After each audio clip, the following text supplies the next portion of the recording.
Hi! ఈరోజు మీరు వినబోయే కథ చిన్న మరియు జింజర్లది. ఇంకెందుకు ఆలస్యం, త్వరగా విందాం పదండి. ఆ రోజు సాయంత్రం నేను పాఠశాల నుండి ఇంటికి వెళ్తున్నాను. సూర్యుడు వెచ్చగా మెరిసిపోతున్నాడు. నా బ్యాక్ ప్యాక్ వేసుకుని ఆహ్లాదంగా నడుస్తున్నాను. అంతలో ఒక శబ్దం వినిపించింది. అది ఏంటంటే అని ఎవరో సహాయం కోసం పిలుస్తున్నట్లు అనిపించింది. వెళ్ళి చూడగా ఒక తెల్ల పిల్లి బ్లూ కలర్ నెక్ బ్యాండ్ ధరించి వుడెన్ క్రేట్స్ మధ్య చిక్కుకుపోయింది. అది భయపడుతుంది. నాకు కూడా కొంచెం భయం వేసింది. అయినా నేను దాన్ని వదిలేయలేదు.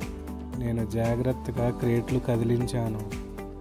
చివరికి పిల్లి మెల్లగా నా చేతిలోకి వచ్చేసింది. అది నన్ను హత్తుకుంది. ఆ మృదువైన శబ్దం మర్చిపోలేను. నేను దాన్ని ఇంటికి తీసుకువచ్చాను. దానికి జింజర్ అనే పేరు పెట్టాను.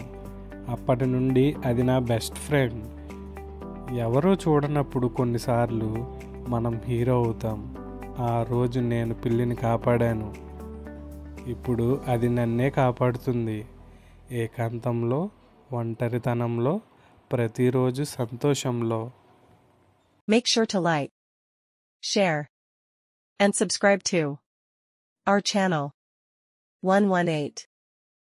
Thanks for watching.